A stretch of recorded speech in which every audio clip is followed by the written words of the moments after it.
Pregnant widow Evangeline Blackwood thought the crumbling 19th-century barn she inherited from her late husband's estate was just another burden to manage while grieving and preparing for single motherhood. But when her husband's old Border Collie, Augustus, began obsessively digging at a specific section of the barn's stone foundation, Evangeline discovered something impossible: a hidden chamber containing authenticated letters from Queen Victoria, original blueprints for a secret railway tunnel beneath the Atlantic Ocean, and the shocking realization that her husband's recent heart attack at age 34 was connected to his genealogical research into a royal bloodline that powerful people had spent 150 years ensuring remained buried. This is the story of how one inherited barn and one persistent dog exposed a monarchy cover-up worth $500 million that transformed a struggling pregnant woman into the rightful heir to a fortune that could topple governments. If this moves you, hit subscribe, give it a like, and share where you're watching from. The March wind howled across the Vermont countryside like a banshee seeking vengeance against the living, carrying with it the promise of another brutal late winter storm and the kind of bone-deep cold that made grief feel like a physical entity wrapped around Evangeline Blackwood's shoulders. At 8 months pregnant and 4 months widowed, she stood before the massive timber-framed barn that had dominated the Blackwood family property for over 160 years, its weathered chestnut beams and fieldstone foundation representing just another crushing responsibility in a life that had become an endless cascade of impossible decisions and financial catastrophes she couldn't begin to address. The structure rose from the frozen Vermont hillside like a monument to 19th-century agricultural ambition, its steep-pitched roof designed to shed the heavy snows that buried this part of New England for 5 months every year, its massive timber frame construction representing the kind of generational thinking that belonged to an era when families built for centuries rather than decades. The barn measured an imposing 80 feet in length and 50 feet in width, with a soaring 40-foot cathedral ceiling that could accommodate the largest hay wagons that Connecticut Valley farmers had used during the golden age of New England agriculture. But architectural grandeur couldn't compensate for decades of deferred maintenance that had transformed the barn from a functional agricultural building into a costly liability that threatened to consume whatever financial resources Evangeline possessed through property taxes, insurance requirements, and the kind of structural repairs that required specialized craftsmen who understood 19th-century timber framing techniques. The metal roofing showed gaps where winter storms had torn sections loose from their supports, creating openings that allowed rain and snow to penetrate the interior and begin the rot process that would eventually compromise the entire timber framework if left unaddressed. The massive sliding doors that had once allowed fully loaded wagons to enter the barn now hung at odd angles from tracks that had rusted beyond functional use, their hand-forged hardware representing craftsmanship that couldn't be duplicated by contemporary blacksmiths who lacked both the skills and the patience that 19th-century metalworkers had brought to projects designed to last for generations. Several of the fieldstone foundation blocks had shifted during frost cycles, creating visible cracks in the mortar joints that spoke of expensive masonry work that Evangeline's current financial situation made as realistic as a vacation to Mars. Her late husband Cornelius had inherited the barn along with the surrounding 127 acres when his great-aunt Millicent passed 6 years ago. But Cornelius's career as an independent historical researcher had never generated the kind of steady income that massive property maintenance required. They'd spent countless evenings discussing potential uses for the structure, converting it into a wedding venue, transforming it into artisan workshops, even subdividing it into luxury residential lofts for people seeking authentic Vermont rural experiences within commuting distance of Burlington's tech industry. Those conversations felt like memories from someone else's life now that Cornelius was gone, his sudden cardiac arrest at 34 having eliminated not just their emotional partnership, but also the intellectual energy and historical expertise that had driven most of their ambitious restoration plans. The medical examiner had attributed his death to an undiagnosed congenital heart defect, a genetic abnormality that might have been detected if they'd possessed adequate health insurance that covered prevented cardiology rather than just emergency intervention after catastrophic events. The irony was particularly cruel because Cornelius had spent the final 3 years of his life pursuing genealogical research with the obsessive dedication that only historians could bring to projects they considered both academically significant and personally meaningful. He'd been convinced that the Blackwood family lineage contained secrets that could provide not just academic recognition, but actual financial opportunities for their growing family, connections to historical events or personalities that might translate into book deals, documentary opportunities, or consulting work with museums that specialized in American colonial and early national periods. His home office remained exactly as he'd left it the morning of his death, 3 filing cabinets stuffed with photocopied documents, genealogical charts that traced Blackwood family connections back to pre-Revolutionary War Vermont, correspondence with historians and genealogists throughout New England who specialized in colonial family records, and research notes written in his precise handwriting that documented leads he'd been pursuing through historical societies, courthouse records, and private family archives that required written permission and substantial research fees to access. The genealogical research had consumed money they designated for pregnancy expenses, baby preparations, and the property maintenance that the barn desperately needed to remain structurally sound through another Vermont winter. Professional document authentication services, travel expenses to historical societies throughout New England, and fees for accessing private genealogical databases had transformed Cornelius's intellectual curiosity into a source of financial stress that had created tension in their marriage during what should have been the exciting months of preparing for their first child's arrival.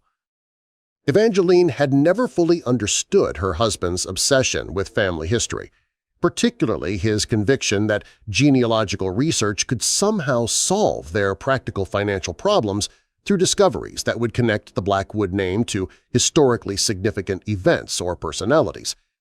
She'd been trained as a practical nurse, someone who dealt with immediate human needs rather than abstract historical connections, and her pregnancy had made her increasingly focused on concrete preparations for motherhood rather than speculative research into ancestors who'd been dead for centuries. But Cornelius's sudden death had left her with more than grief and single motherhood. It had also left her as the sole owner of property that she couldn't afford to maintain but couldn't afford to lose, surrounded by the accumulated research materials from his genealogical obsession and with no understanding of whether his years of work had produced anything of actual value or had simply been an expensive intellectual exercise that had diverted resources from more practical investments in their future. Augustus, Cornelius's 4-year-old Border Collie, had been the one constant in Evangeline's life since the funeral, appointing himself as her guardian with the kind of protective vigilance that working dogs displayed when they understood that pack dynamics had changed in ways that required them to assume leadership responsibilities. The dog possessed intelligence that exceeded typical pet behavior and approached working animal capabilities, trained by Cornelius with the patience and consistency that historians brought to long-term projects that required sustained attention to detail and gradual accumulation of knowledge. Since Cornelius's death, Augustus had maintained constant surveillance of Evangeline's emotional and physical condition, following her through their modest farmhouse with awareness that suggested understanding of her pregnancy, her grief, and her increasing anxiety about financial circumstances that seemed to worsen with each passing week. His behavior indicated the kind of emotional intelligence that Border Collies were famous for developing when they formed deep bonds with human families, combined with protective instincts that had been enhanced by months of observing Evangeline's vulnerability and stress. The morning's expedition to the barn was motivated by grim necessity rather than nostalgic sentiment. The Rutland County Tax Assessor's Office had scheduled a final evaluation of the property's structures before determining whether the barn qualified for agricultural use exemptions that could reduce tax obligations, or whether its current condition would result in reclassification that would increase tax assessments to levels that would force immediate property sale to developers who were actively seeking Vermont rural land for residential subdivision projects. Vermont's property tax system was particularly unforgiving to people who inherited large parcels without corresponding increases in income,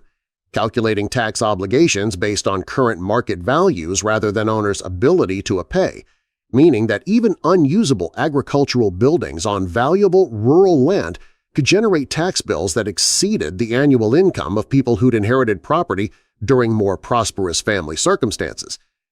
The assessor had warned Evangeline that her property taxes would likely double within 2 years, regardless of the barn's condition, as Burlington's expanding tech industry was driving demand for rural properties that could be converted into executive housing for people seeking Vermont lifestyle amenities within reasonable commuting distance of high-paying jobs.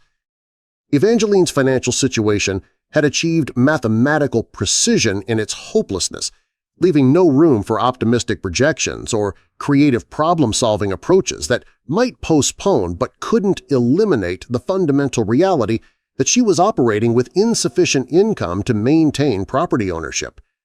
Cornelius's death had eliminated their primary income source, while simultaneously triggering medical expenses, funeral costs, and legal fees that had consumed their modest savings and created debt obligations that her part-time nursing salary couldn't address, while also covering basic living expenses and pregnancy-related medical care. Her work at the Rutland Regional Medical Center provided health insurance that covered pregnancy and delivery costs, but generated take-home pay that barely covered their mortgage payments, utilities, and basic food expenses, without providing reserves for property maintenance, emergency repairs, or the approaching costs of infant care that would require either expensive childcare or reduction in working hours that would further decrease her already inadequate income. The mathematics were unforgiving. Without significant changes in her financial circumstances, she would be forced to sell the property within 6 months of her daughter's birth, accepting whatever offers developers made for land that they would immediately strip of its agricultural character and transform into suburban housing developments. But Augustus's behavior that March morning suggested awareness of environmental factors that human perception couldn't detect or properly interpret.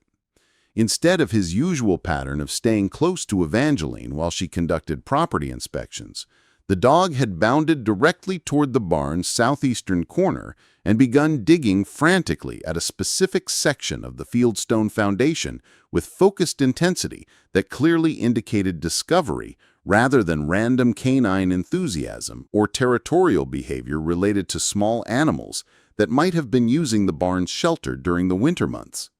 His excitement was extraordinary even by Border Collie standards, tail wagging with metronome precision, whining with urgent harmonics that seemed designed to communicate specific information, alternating between intensive digging and looking back toward Evangeline with expressions that unmistakably conveyed that he'd found something that required immediate human attention and investigation. The behavior was so out of character for a dog who typically displayed calm intelligence rather than manic excitement that Evangeline initially assumed he'd discovered a ground nest of some kind, or possibly the remains of farm animals that had died during previous winters. The area where Augustus was digging appeared identical to every other section of the barn's foundation, massive fieldstone blocks that had been quarried from Vermont hillsides during the 1860s, mortared with lime-based cement that had hardened over decades into joints that were actually stronger than the stones themselves. The foundation construction represented the kind of craftsmanship that belonged to an era when builders understood that structures needed to survive Vermont winter conditions, that could destroy inadequately designed buildings through freeze-thaw cycles that continued for 5 months every year. But as Evangeline knelt beside the excited dog and began examining the foundation stones more carefully, running her hands along mortar joints and stone surfaces while trying to understand what had triggered Augustus's unprecedented behavior, she began to notice subtle inconsistencies that suggested human modification rather than natural settling or weather-related deterioration that would be expected in foundation work that had been exposed to Vermont weather cycles for over 160 years. One section of the foundation stones showed wear patterns that didn't match the surrounding masonry work, surfaces that appeared to have been removed and replaced multiple times over the decades, with mortar that looked newer than the original 19th century construction, despite obvious attempts to match both the color and texture of the historical materials. The stones in this section were also slightly different in shape and size from the surrounding foundation blocks, as though they'd been selected from different quarries or possibly even different historical periods, creating inconsistencies that were invisible to casual observation, but became obvious once someone understood what to look for and possessed sufficient motivation to clear away the natural camouflage that time and weather had provided. Augustus's digging had exposed metal hardware that was clearly concealed beneath decades of accumulated soil, organic debris, and the natural detritus that collected around building foundations over the course of more than a century. As Evangeline cleared away more dirt and decomposed leaves, she revealed what appeared to be sophisticated mechanical components built directly into the foundation structure, ironwork that showed the kind of precision craftsmanship and functional design that belonged to an era when blacksmiths created mechanical solutions to specific problems rather than simply producing decorative hardware for standard construction applications.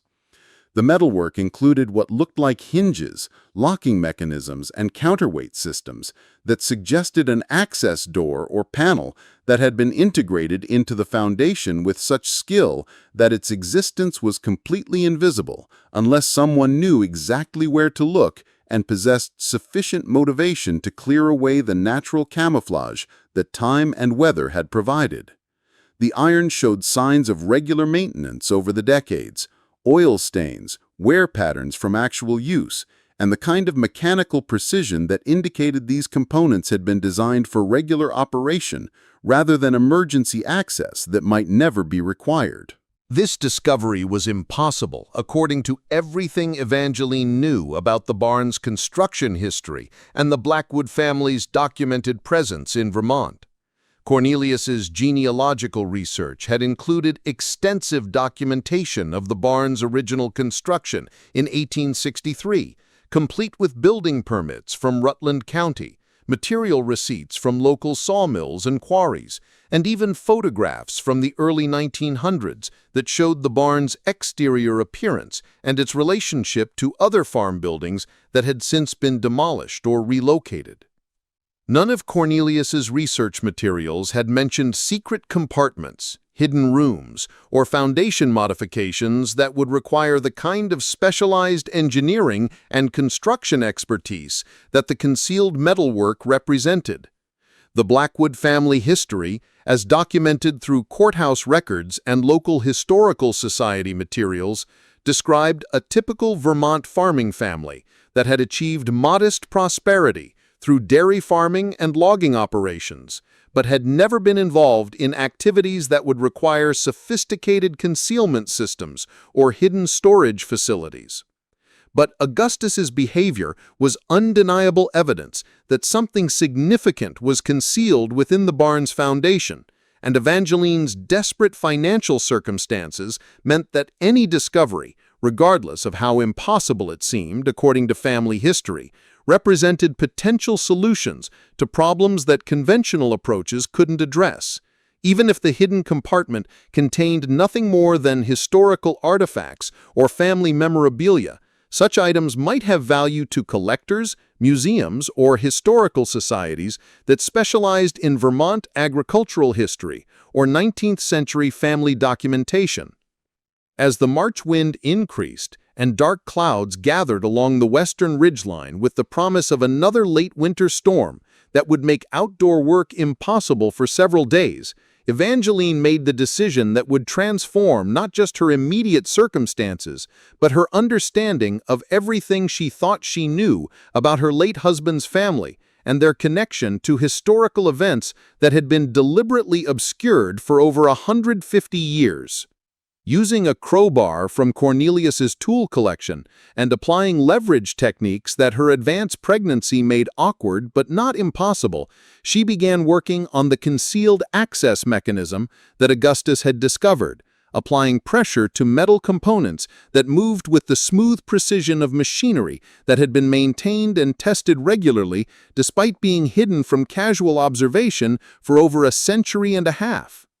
The mechanism engaged with the satisfying mechanical precision of fine clockwork, producing a series of clicking sounds as internal components aligned and engaged, followed by the deep grinding noise of massive stone blocks moving against counterweight systems as a section of the foundation swung inward on hinges that had been crafted with the kind of precision that 19th century blacksmiths brought to projects they understood would need to function perfectly for generations without maintenance or replacement. The opening revealed darkness that exhaled air carrying scents of old paper, preserved wood, metal oils, and something else, something that smelled like money and authority, and the kind of secrets that powerful families kept hidden in places where discovery would require not just curiosity, but the kind of desperate determination that came from having no alternatives to exploring possibilities that rational people would dismiss as impossible fantasies. Augustus bounded into the hidden opening with enthusiasm that suggested familiar territory rather than cautious exploration of unknown spaces, his behavior indicating that this discovery connected to knowledge or memories that transcended normal canine responses to new environments and suggested experiences during his puppyhood with Cornelius that had never been shared with Evangeline. As she followed the dog into the concealed chamber, carrying the powerful LED flashlight that Cornelius had kept in the barn for emergency situations, she began to understand that her husband's obsessive genealogical research had been far more successful than either of them had realized, and that the Blackwood family history contained secrets that people with unlimited resources and political influence had spent over 150 years ensuring remained buried beneath Vermont farmland. The hidden chamber extended much deeper into the hillside than the barn's visible foundation should have allowed, suggesting construction that predated the agricultural building above it by decades, and possibly represented one of the most sophisticated concealment projects ever undertaken in rural New England. The excavation work alone would have required months of careful digging and stone removal, while the internal finishing represented craftsmanship that exceeded typical residential or agricultural construction, and approached the level of precision that government or military projects demanded when security and longevity were primary considerations.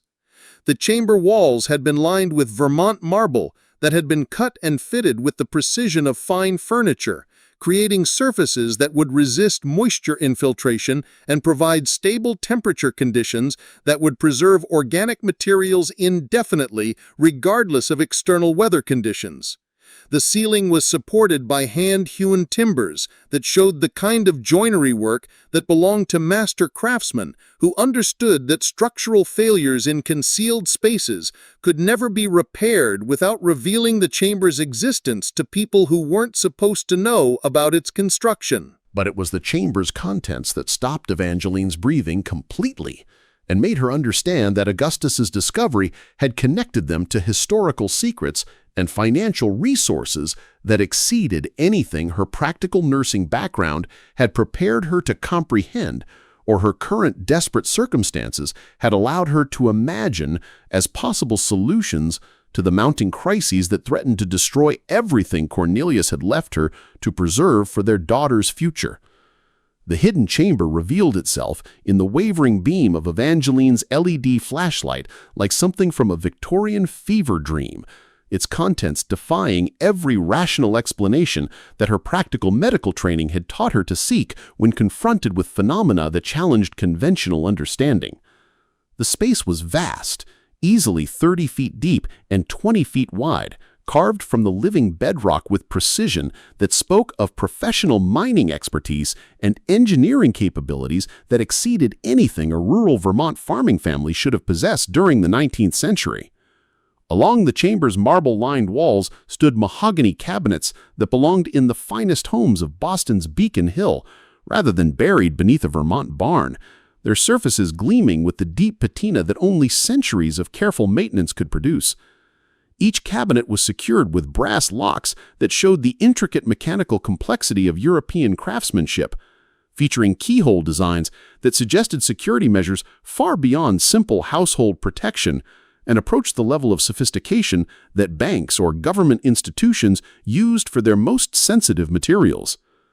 But it was the sheer volume of documents that overwhelmed Evangeline's capacity to process what Augustus had led her to discover. The cabinets contained thousands of papers, bound volumes, rolled maps, and sealed containers that filled every available inch of storage space with materials that appeared to span multiple centuries of careful preservation. The organization was meticulous. Each shelf was labeled with brass plates bearing dates, categories, and reference numbers that indicated systematic archival work conducted by people who understood that these materials would need to be accessible to future generations who might not understand their significance without proper documentation. Augustus had positioned himself in the center of the chamber with the satisfied air of a Border Collie who had successfully completed a complex task, his intelligent brown eyes reflecting the flashlight beam as he watched Evangeline's stunned reaction to discoveries that clearly exceeded her ability to immediately comprehend. The dog's behavior suggested familiarity with this space rather than first-time exploration, indicating experiences during his puppyhood with Cornelius that had never been shared with Evangeline, and suggesting that her late husband's genealogical research had been far more successful than she'd ever realized. The nearest cabinet stood slightly ajar, revealing contents that challenged everything Evangeline thought she knew about Vermont history, British colonial administration, and the Blackwood family's supposed role as typical 19th century farmers. The visible documents bore official seals, ribbons, and watermarks that indicated governmental origin at the highest levels of authority, while the handwriting showed the formal scripts that educated people of previous centuries had used for correspondence of extraordinary importance. As Evangeline opened the cabinet more fully, her flashlight beam illuminated papers that made her hands shake with recognition and disbelief. Official correspondence bearing the royal arms of Queen Victoria, dated from the 1840s through the 1870s, addressed to someone identified as Lord Blackwood, in language that discussed colonial railroad ventures of utmost secrecy and transportation systems that must never appear in public records. The letters were signed with VR in the distinctive handwriting that historians recognized as Queen Victoria's personal signature on documents of exceptional sensitivity. But these weren't the ceremonial communications that monarchs typically sent to colonial administrators or business partners. These letters discussed engineering projects that sounded like science fiction rather than 19th century infrastructure development. References to underwater railway construction beneath the Atlantic shipping lanes, pneumatic transportation systems capable of moving passengers between continents in 12 hours, and steam-powered drilling equipment that must remain invisible to American governmental oversight, suggested technological capabilities that shouldn't have existed until the 20th century. The correspondence revealed that Lord Blackwood, apparently Cornelius's great-great-grandfather, had been far more than a Vermont farmer. The letters identified him as Victoria's secret representative for North American railroad development, specifically tasked with constructing transportation infrastructure that could move British governmental personnel and sensitive materials between London and the United States without detection by American authorities, who were increasingly suspicious of British influence in post-Civil War economic development. One letter dated November 15, 1847, discussed financing arrangements that made Evangeline's knees weak with their implications. The sum of £12 million has been transferred to the Bank of Montreal for your exclusive use in the Atlantic Tunnel project, with additional allocations of £8 million available upon demonstration of successful excavation progress. These funds must never appear in American banking records or governmental accounting systems, as discovery would constitute grounds for war between our nations. £20 million in 1847 would be worth hundreds of millions of dollars in contemporary currency, representing resources that exceeded the annual budgets of most American states during that historical period. But the letters made clear that this was only the beginning of financial arrangements that connected the Blackwood family to projects that involved technological capabilities and governmental secrecy that historians had never documented in official records of Anglo-American relations during the Victorian era. As Evangeline continued reading, her understanding of both family history and 19th century international politics underwent radical revision. The letters revealed that Queen Victoria had been secretly funding multiple infrastructure projects throughout North America, using private families like the Blackwoods as cover for engineering ventures that were designed to provide Britain with strategic advantages that wouldn't become apparent until future conflicts required rapid movement of personnel and materials between continents. The Atlantic Tunnel project was apparently just one component of a comprehensive transportation network that included underground railways throughout New England, hidden ports along the Canadian maritime provinces, and communication systems that could coordinate British governmental activities across the North American continent without detection by American intelligence services that were becoming increasingly sophisticated during the post-Civil War period. But the most shocking revelation emerged from correspondence dated in the 1870s, when the tunnel project was apparently nearing completion. A letter from Queen Victoria, dated March 3, 1876, discussed the unfortunate necessity of concealing all evidence of our Atlantic transportation achievements due to American governmental investigations that threatened to expose British influence in their internal affairs. The letter continued, "All documentation, engineering plans, and financial records must be secured in locations where they cannot be discovered, even if our American operations are compromised through governmental oversight or private investigation." The implication was staggering. Queen Victoria had ordered the concealment of a completed underwater railway system that could transport passengers and cargo between Britain and North America in a matter of hours rather than weeks. But political considerations had required that this technological achievement remain hidden from public knowledge and official historical records. The Blackwood family had been tasked with preserving evidence of this engineering marvel while ensuring that its existence never became known to American authorities or European competitors who might demand access to transportation capabilities that would revolutionize international commerce and military strategy. Augustus had moved to a different section of the chamber, where his attention was focused on a massive vault door that appeared to be built directly into the bedrock wall. The door was unlike anything Evangeline had seen outside of bank buildings or military installations. Solid steel construction with multiple locking mechanisms that included both mechanical combinations and what appeared to be electronic components that shouldn't have existed in the 19th century but showed the patina of age that indicated decades of use and maintenance. The vault door bore brass plates with inscriptions in multiple languages, English, French, German, and what appeared to be coded symbols that resembled the shorthand systems that government clerks had used for sensitive correspondence. One plate read, Royal Treasury Authorization, Atlantic Infrastructure Project, access restricted to designated Blackwood family representatives only.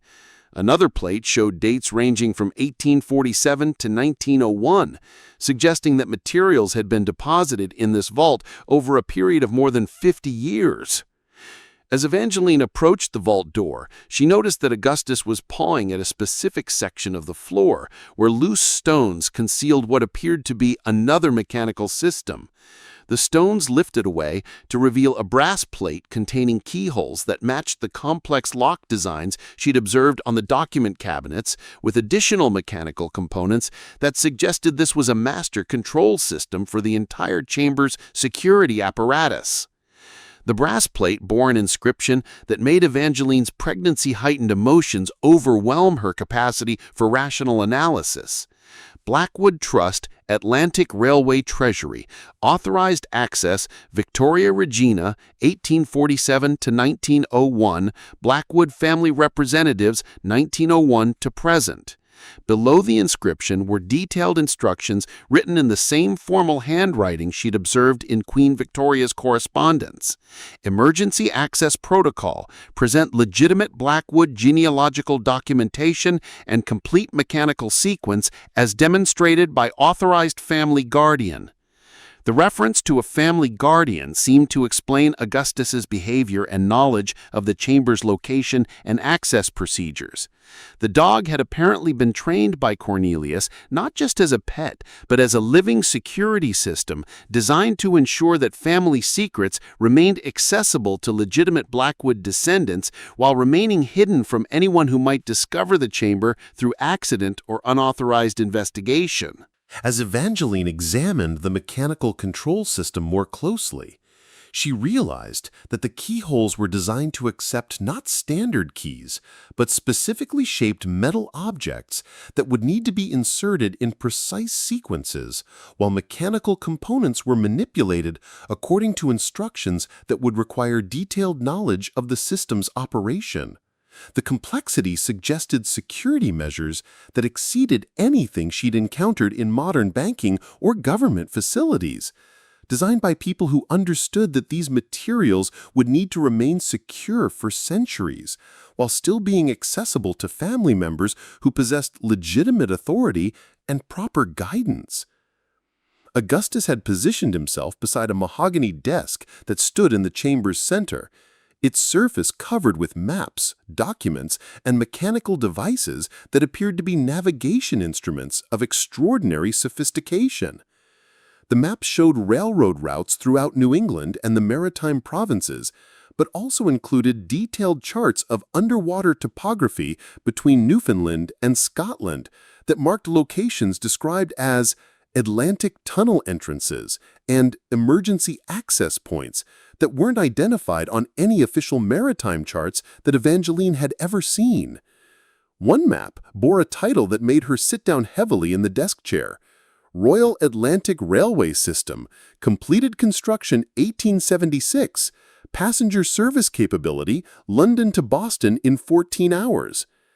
The map showed tunnel routes that extended from underwater terminals near the Orkney Islands to concealed stations along the Maine coast, with branch lines that connected to the existing American railroad network at points that would allow passengers to reach any major city in the United States within 24 hours of departing from London.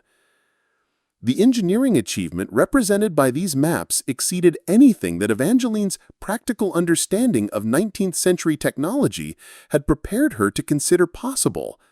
Underwater tunnels spanning the Atlantic Ocean would require drilling capabilities, construction materials, and ventilation systems that seemed beyond anything that Victorian engineering could have accomplished,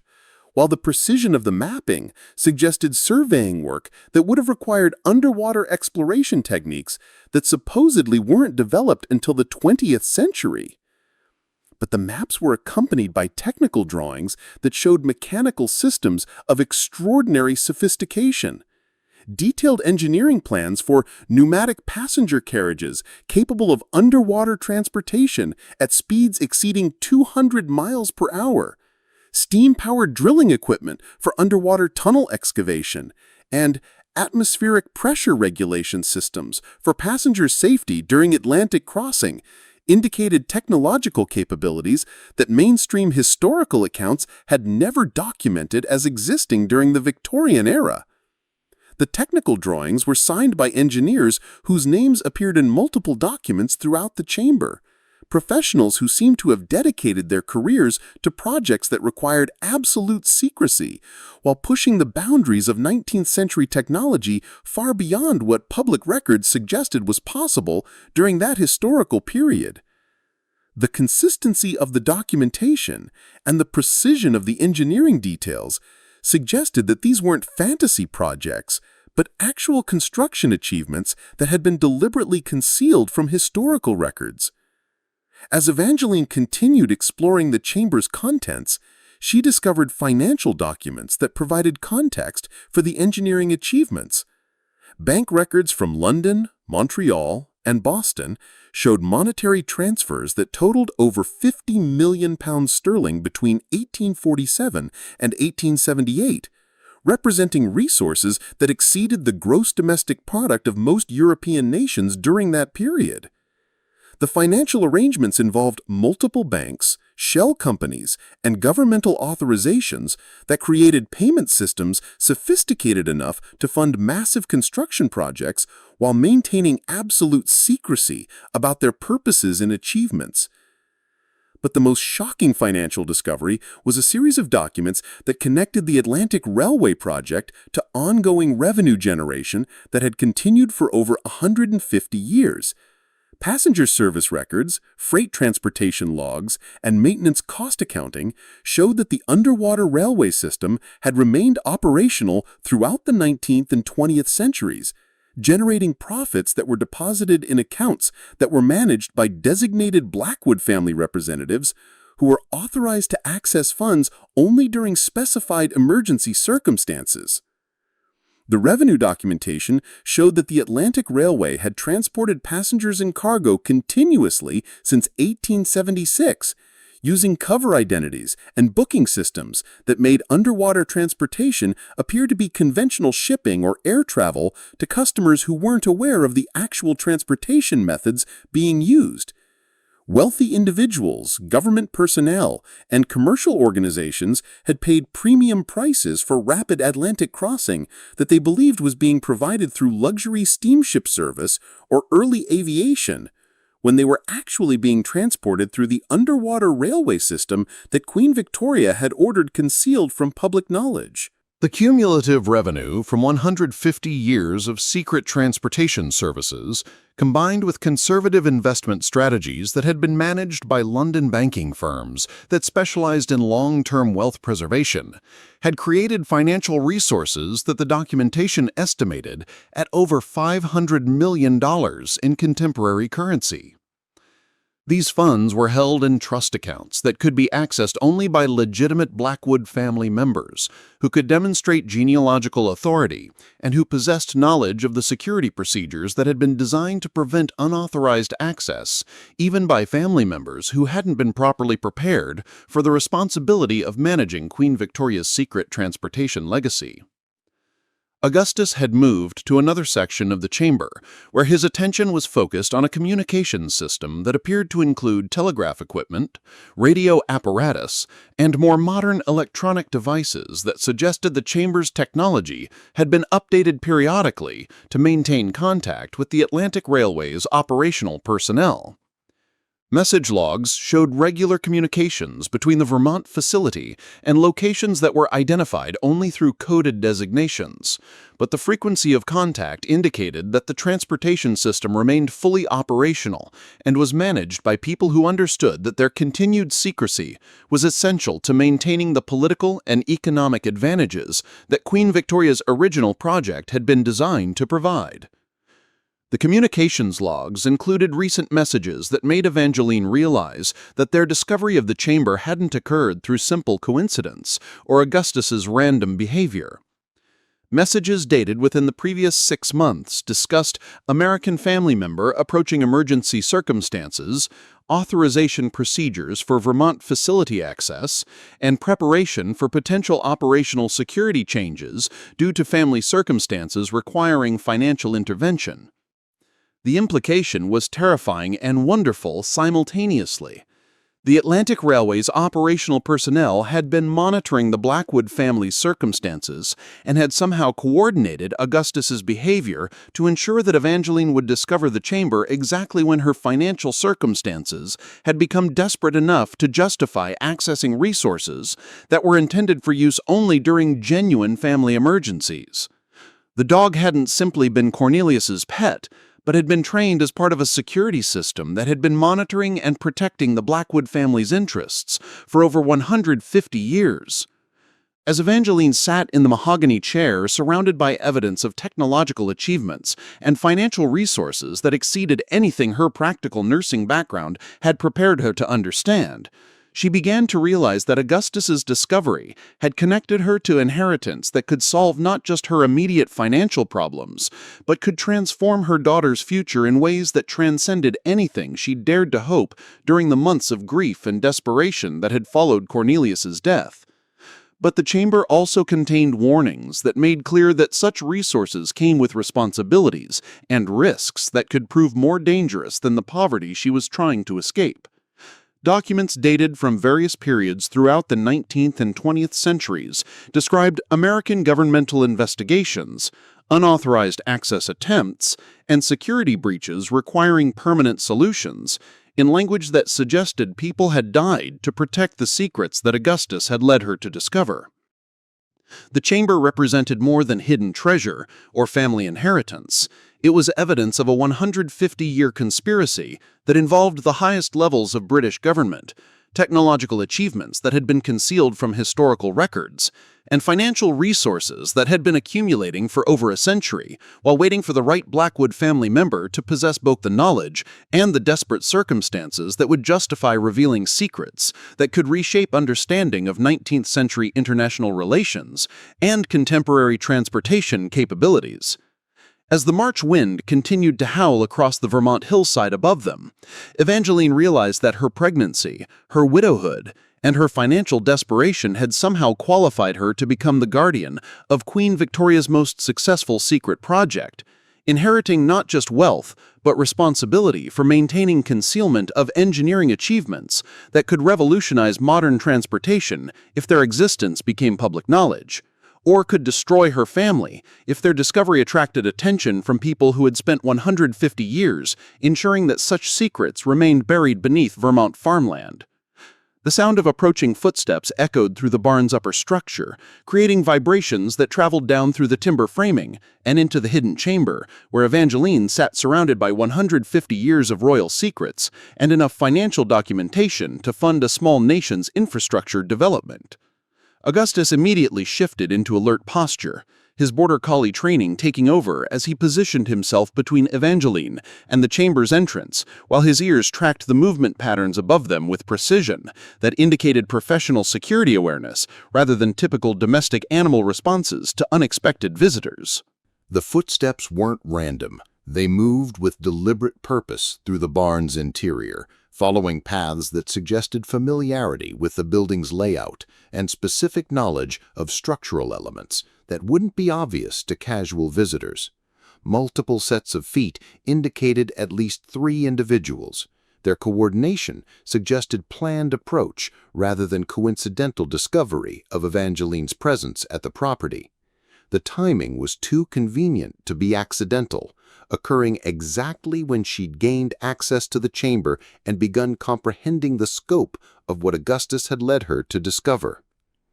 Augustus's behavior confirmed that these weren't threats requiring immediate defensive action, but neither were they random neighbors or county officials conducting routine property inspections. The dog's tail remained still but not tucked, his posture alert but not aggressive. indicating recognition of familiar individuals whose presence wasn't necessarily welcome but didn't constitute immediate danger to his primary responsibility for protecting Evangeline and the unborn child she carried.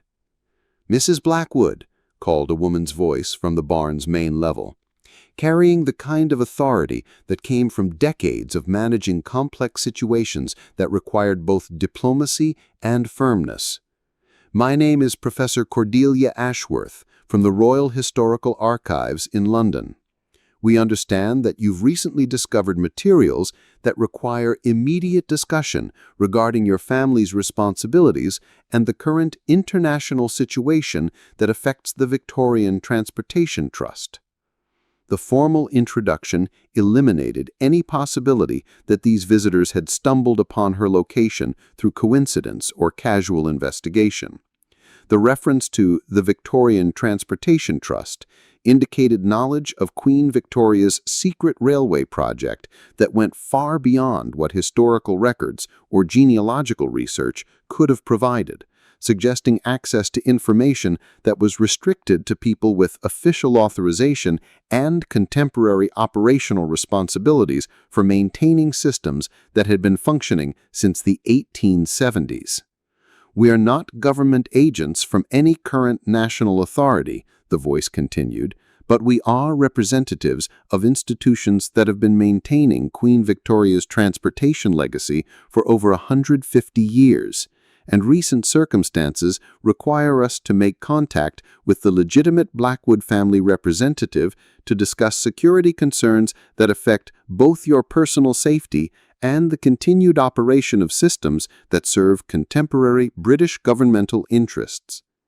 Augustus relaxed slightly at the mention of British governmental interests, his behavior suggesting recognition of terms or concepts that had been part of his training during the months when Cornelius had been preparing him for exactly these circumstances. The dog moved to the chamber's communication equipment and began manipulating controls with his paws, activating systems that produced electronic tones and display lights that indicated successful connection with external monitoring networks. The communication system's activation revealed that the chamber had been under surveillance since Evangeline's entry, with cameras and audio equipment that had been documenting her discoveries and transmitting information to people who possessed authority to make immediate decisions about security protocols and contact procedures. The surveillance wasn't hostile. The camera positions were designed to monitor access and protect the chamber's contents, rather than to spy on family members who had legitimate rights to the materials. But it demonstrated that her exploration had been observed by people with resources and technology that exceeded anything she'd expected to encounter in a Vermont farm building. "The communication system indicates that you've successfully accessed the primary document storage and have reviewed materials that confirm your understanding of the Atlantic Railway project.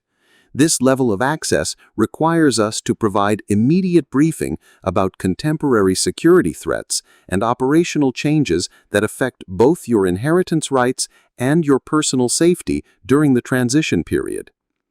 Evangeline realized that she had no choice but to engage with people who possessed knowledge and authority that she couldn't ignore, particularly given her advanced pregnancy and complete lack of resources for handling situations that involved international conspiracies, government surveillance, and financial assets that exceeded the gross domestic product of small nations. Her practical nursing background had prepared her to handle medical emergencies and human suffering, but it had provided no training for managing Victorian railway trusts or negotiating with representatives of institutions that had been operating in secrecy since before her great-great-grandparents were born. Augustus bounded ahead of her through the chamber entrance and up the concealed access tunnel, his behavior indicating eagerness to interact with people he recognized as authorized representatives of systems that had been part of his training and operational responsibilities since Cornelius had begun preparing him for family guardian duties. The dog's enthusiasm suggested that these visitors represented positive developments rather than threats requiring defensive responses, though his continued alertness indicated that complex negotiations lay ahead that would require careful attention to security protocols and proper procedures for accessing resources that came with extraordinary responsibilities. The barn's interior had been transformed by the presence of three individuals who appeared to have materialized from a BBC historical documentary about Victorian scholarly expeditions. Professor Cordelia Ashworth was exactly what her voice had suggested. A woman in her early 60s with silver hair arranged in practical academic fashion, wearing clothes that combined contemporary functionality with subtle historical elements that suggested someone who spent significant time working with 19th century materials and maintaining connection with institutional traditions that predated modern academic conventions. Beside her stood two men whose bearing and coordination indicated military backgrounds that had been adapted to civilian responsibilities, requiring discretion and operational security. The older man appeared to be in his 70s, with the kind of ramrod-straight posture that marked career military officers who had maintained physical discipline long after retirement from active service. His clothes were understated but expensive, suggesting resources and institutional affiliations that provided access to quality materials without drawing attention to wealth or authority. The younger man was perhaps 50 years old, with the kind of watchful awareness that marked people who had been trained to operate in environments where threats could materialize without warning, and where survival depended on constant assessment of changing circumstances. His attention moved continuously between Evangeline, the barn's approaches, and communication equipment that he'd arranged near the barn's entrance to monitor external activity and maintain contact with people who were coordinating security for this unprecedented contact between the Blackwood family and the institutions that have been preserving Queen Victoria's transportation legacy. Mrs. Blackwood, Professor Ashworth said, extending her hand with formal courtesy that carried genuine warmth. I'm deeply sorry for your recent loss and the difficult circumstances that have brought us together. Cornelius was a brilliant researcher who understood far more about his family's responsibilities than we realized until after his death, when our monitoring systems indicated that family circumstances required immediate intervention to prevent the loss of irreplaceable historical materials and financial resources that belonged to your daughter's inheritance.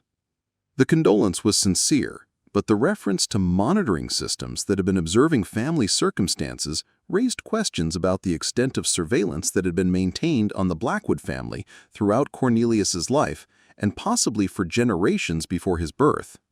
The implication that his death had triggered automatic responses from institutions that possessed authority to intervene in family affairs suggested that the Victorian Transportation Trust operated with resources and legal authority that transcended normal governmental or corporate limitations.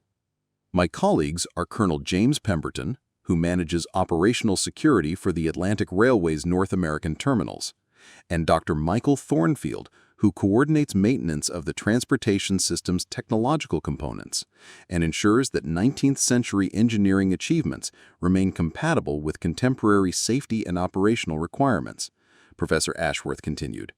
indicating the two men who had positioned themselves to provide security while maintaining respectful distance from conversations that involved family matters and inheritance rights that required careful handling. Colonel Pemberton stepped forward with military precision that had been softened by decades of diplomatic experience, extending his hand, while maintaining the kind of professional demeanor that inspired confidence without suggesting intimidation or excessive authority.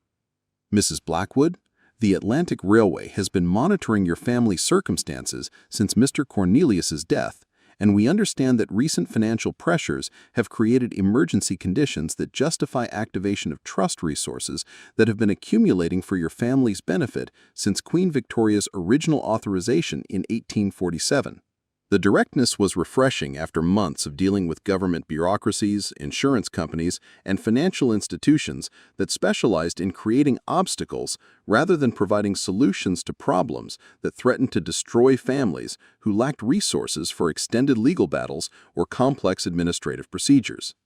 These people appeared to possess authority to make immediate decisions about access to resources that could transform Evangeline's circumstances, though their knowledge of her situation raised concerns about the extent of surveillance that had been conducted without her awareness or consent. Dr. Thornfield had been examining the chamber entrance with professional interest that suggested technical expertise and familiarity with the engineering systems that had been concealed beneath the barn for over 150 years. The access mechanism shows recent activation and proper security protocol compliance, he announced, though his attention remained focused on electronic equipment that apparently monitored the chamber's environmental conditions and security status.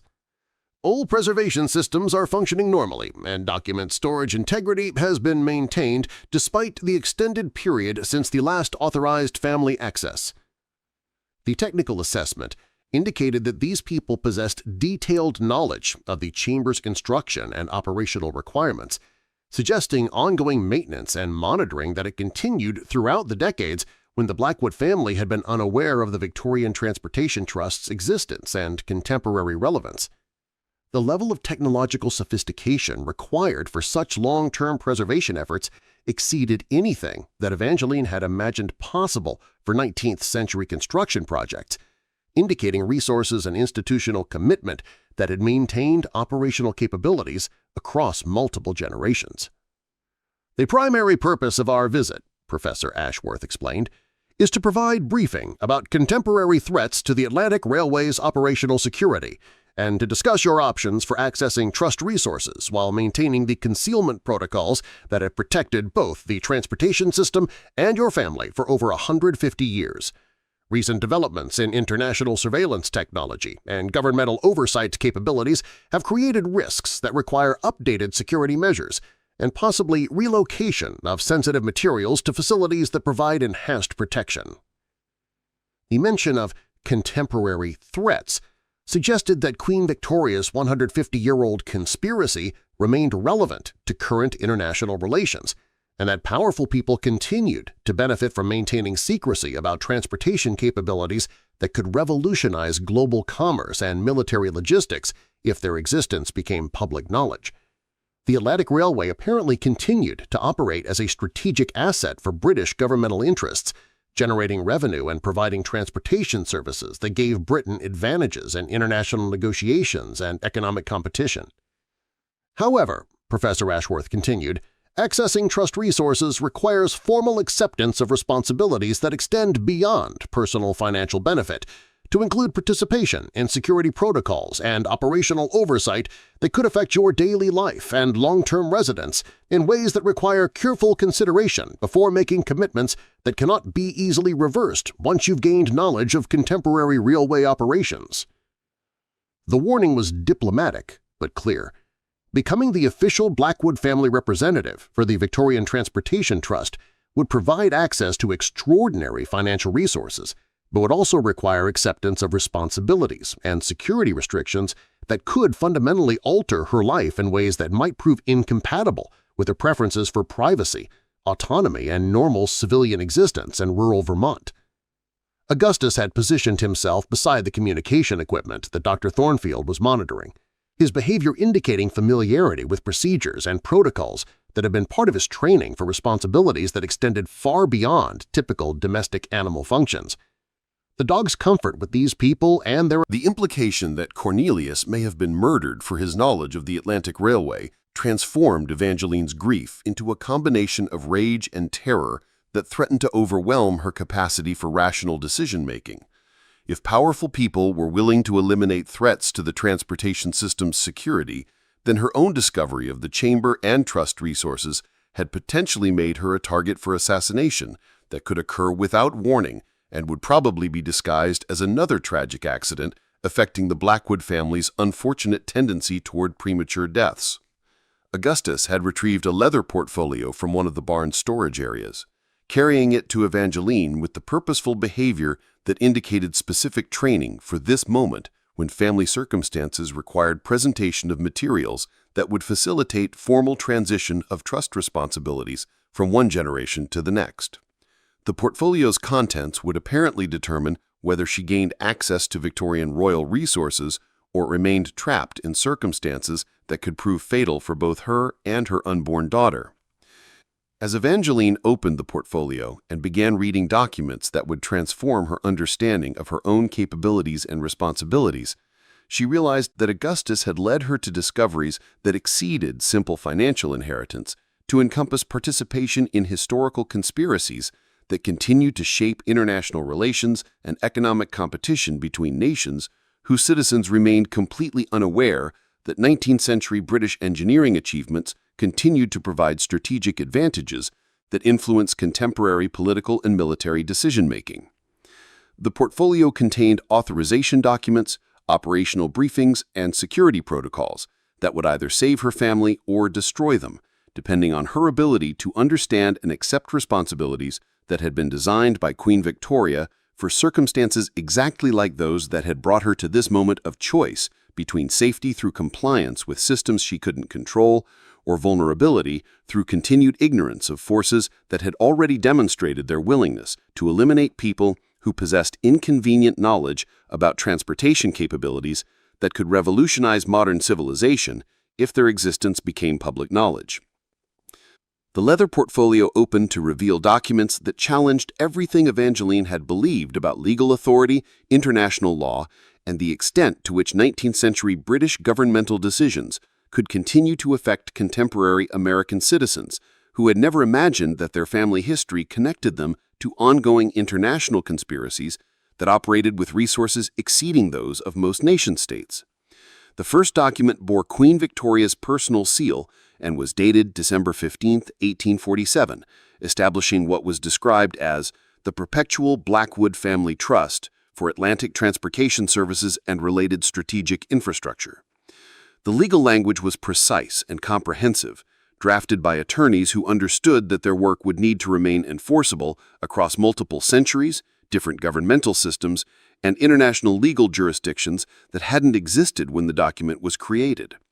The trust established the Blackwood family as permanent representatives of British Crown interests in North American transportation infrastructure, with authority that superseded local governmental regulations and provided diplomatic immunity that had been recognized by secret treaties between Britain and the United States that had never appeared in public records or congressional ratification proceedings. The trust documentation provided legal protection that exceeded anything available through conventional American legal systems. Professor Ashworth explained, while Evangeline read clauses that granted her authority to make decisions affecting international transportation policy, access to intelligence resources that included surveillance capabilities throughout North America, and financial assets that were managed by institutions that had been operating continuously since the Victorian era with investment strategies that had accumulated wealth at compound rates for over 150 years.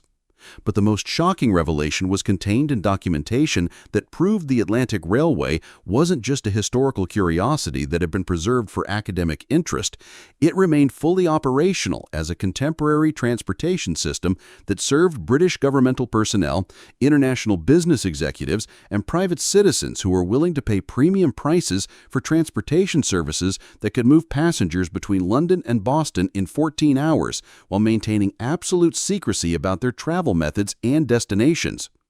Current passenger manifests showed that the Atlantic Railway transported an average of 200 passengers monthly, generating revenue that exceeded $50 million annually while maintaining operational security that prevented American governmental agencies from detecting British transportation activities that would constitute violations of airspace sovereignty and customs regulations if conducted through conventional aviation or shipping methods.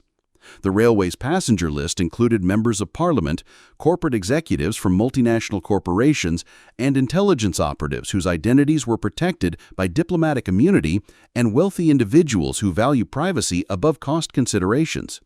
The railway serves contemporary strategic purposes that extend far beyond transportation convenience, Colonel Pemberton explained while reviewing security reports that documented ongoing governmental efforts to discover and compromise the transportation system that had given Britain economic and military advantages throughout the 20th century. British negotiators have maintained superior positions in international trade discussions because they could coordinate with London-based expertise within hours rather than days, while American officials assumed that transatlantic consultation required much longer timeframes that provided opportunities for British strategic advantages.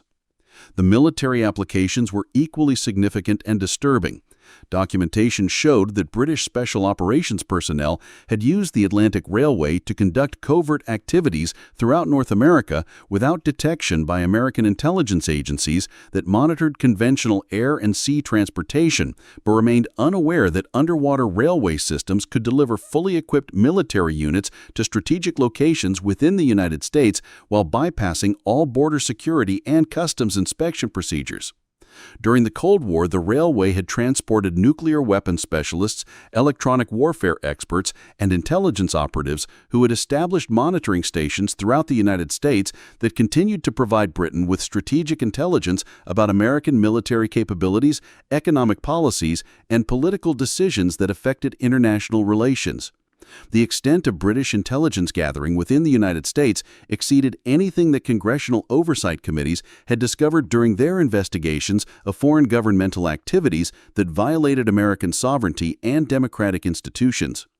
The railway's most valuable contemporary function, Dr. Thornfield added, while reviewing technical specifications that showed ongoing upgrades to 19th century engineering systems, involves economic intelligence gathering that has provided British financial institutions with advanced knowledge of American monetary policy, banking regulations, and corporate strategies that have generated hundreds of billions of dollars in trading profits, while American investors remained unaware that British competitors possessed superior access to market-moving information. The economic espionage capabilities were staggering in their scope and implications. British intelligence operatives using the Atlantic Railway had infiltrated American banking institutions, government agencies, and corporate headquarters to gather information that provided British financial markets with systematic advantages in international trading, currency speculation, and commodity markets that affected global economic stability. The profits from this systematic economic espionage had funded continued railway operations while also contributing to British governmental budgets through channels that didn't appear in public accounting systems. Evangeline realized that accepting trust responsibilities would make her complicit in ongoing violations of American sovereignty that had affected her own country's economic and political interests for over 150 years. The moral implications of benefiting from systems that had systematically disadvantaged American citizens created ethical conflicts that her practical nursing background hadn't prepared her to resolve, particularly when her daughter's future financial security depended on decisions she needed to make within hours while lacking time for careful consideration of complex international legal and ethical issues. But the immediate threat assessment provided by Colonel Pemberton eliminated philosophical luxury in favor of survival priorities that focused her attention on protecting her unborn child rather than resolving abstract questions about international law and historical justice. Our intelligence networks have identified at least 3 separate organizations that are currently coordinating efforts to locate and eliminate the remaining Blackwood family members before trust access can be formalized and resources can be transferred to people who might use them to expose the railway's existence to American governmental agencies or international media organizations. The hostile forces included elements within American intelligence agencies that had discovered fragmentary evidence of British transportation activities and were seeking to capture railway technology for reverse engineering purposes that would provide American governmental and military institutions with similar capabilities. Corporate interests were also involved, transportation companies that would lose hundreds of millions of dollars in revenue if underwater railway technology became available to competitors who could offer faster and more secure transportation services than conventional aviation or shipping methods could provide. But the most dangerous opposition came from international criminal organizations that had learned about the Victorian Transportation Trust through surveillance of banking networks and financial intelligence gathering that had identified unusual monetary flows connected to institutions that managed trust assets. These criminal networks possessed resources that exceeded many governmental agencies and operated without legal constraints that limited official intelligence services, making them capable of assassination, kidnapping, and other violence that could eliminate threats to their interests in gaining access to transportation technology that could revolutionize international smuggling and illegal transportation services. The security threat timeline indicates that you have less than 48 hours before these hostile forces coordinate simultaneous assault operations targeting both your current location and alternative locations where you might attempt to seek refuge, Colonel Pemberton continued, his military experience evident in tactical assessments that treated her safety as an operational problem requiring immediate strategic decisions rather than extended deliberation about complex moral and legal issues.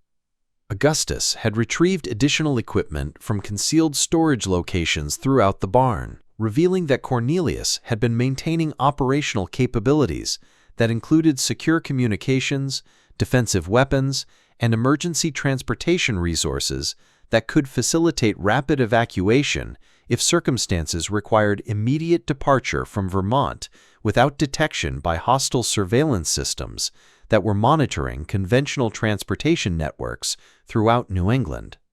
However, Professor Ashworth said while reviewing documents that detailed the full scope of resources available through trust authorization, formal acceptance of family responsibilities would provide immediate protection through security capabilities that include electronic warfare systems, surveillance networks throughout North America, and response teams that possess authority to eliminate threats using methods that exceed anything available through American law enforcement or military institutions. The protection capabilities were comprehensive and frightening in their scope. British intelligence assets throughout the United States could provide continuous surveillance of potential threats while coordinating with law enforcement agencies that had been infiltrated or compromised through decades of systematic intelligence operations. Electronic warfare capabilities could disable hostile surveillance systems, disrupt communications networks, and manipulate digital records to eliminate evidence of British transportation activities or family locations that needed protection from discovery. But the ultimate protection came from the railway system itself, which could transport Evangeline and her daughter to secure facilities in Britain where they would possess diplomatic immunity and access to resources that exceeded anything that hostile forces could overcome through conventional assault methods. Dr. Thornfield had been monitoring communication systems that showed increasing hostile activity throughout Vermont and surrounding states, with electronic signatures that indicated systematic search operations coordinated by people with advanced technical capabilities and unlimited financial resources. The search patterns suggest that hostile forces have identified this general area as the probable location of Blackwood family assets and are conducting comprehensive surveillance of all properties within a 50-mile radius that could conceal underground facilities or transportation infrastructure. The technical analysis indicated that their current location would be discovered within hours rather than days, making immediate decision and action essential for survival rather than optional for convenience.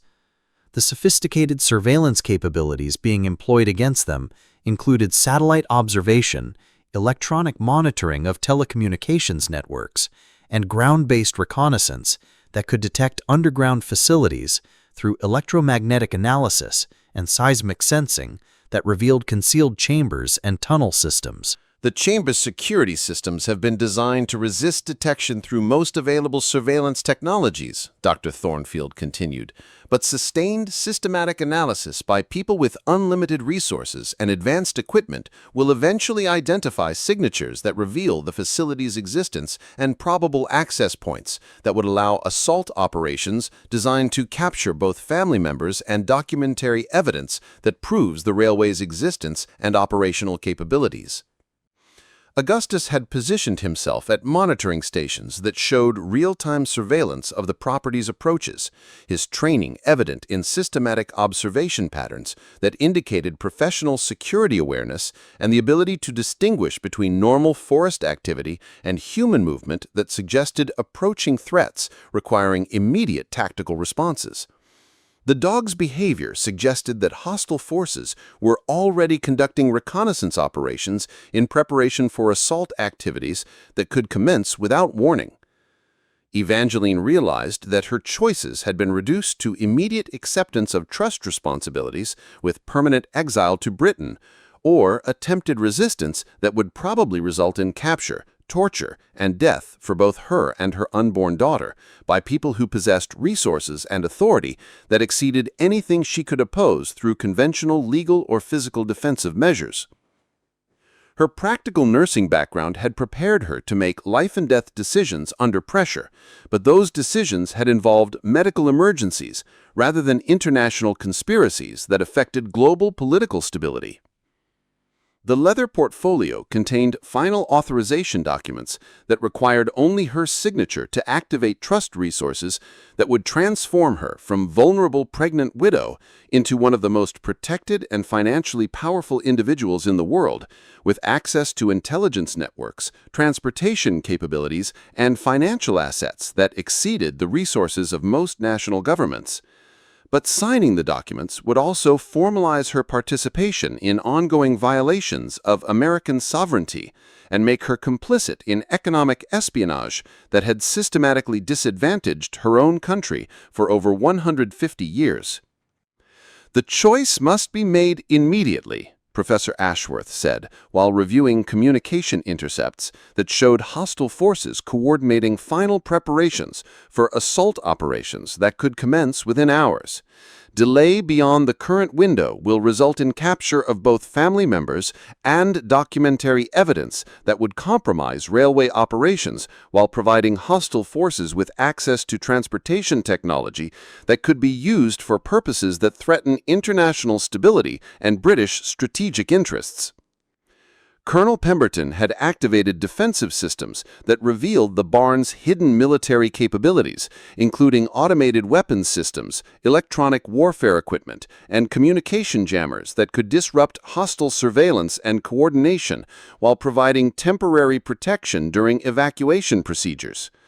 But these defensive measures could delay rather than prevent assault operations by people with unlimited resources and professional military capabilities that exceeded anything that individual families could resist through isolated defensive preparations.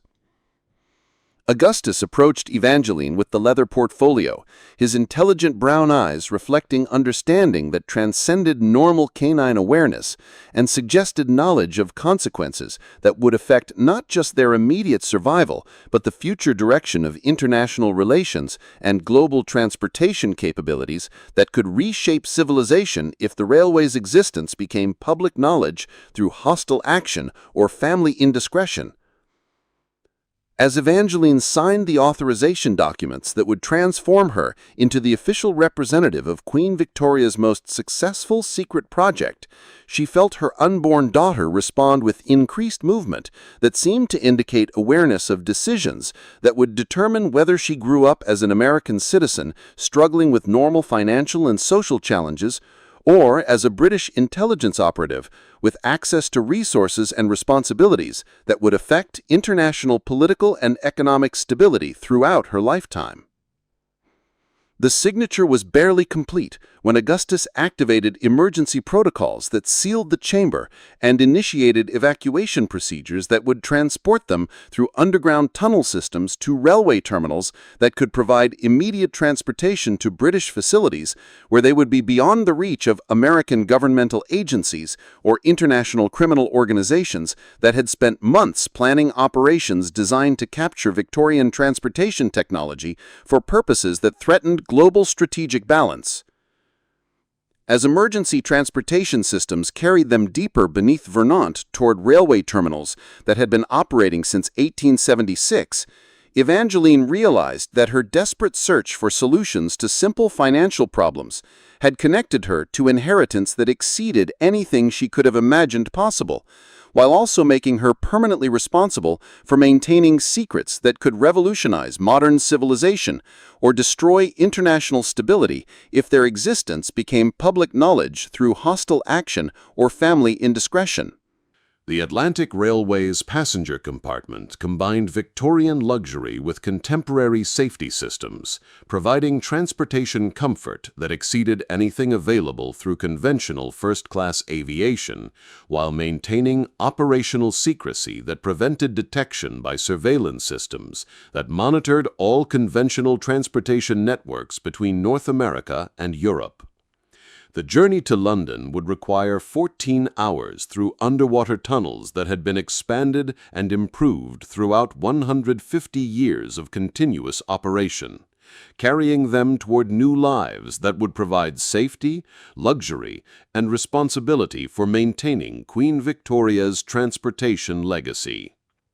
Behind them, electronic warfare systems destroyed all evidence of their presence in Vermont, while defensive capabilities eliminated hostile surveillance equipment and personnel who had approached too closely to the barn facility during the final hours before evacuation procedures removed the last Blackwood family members from American territory.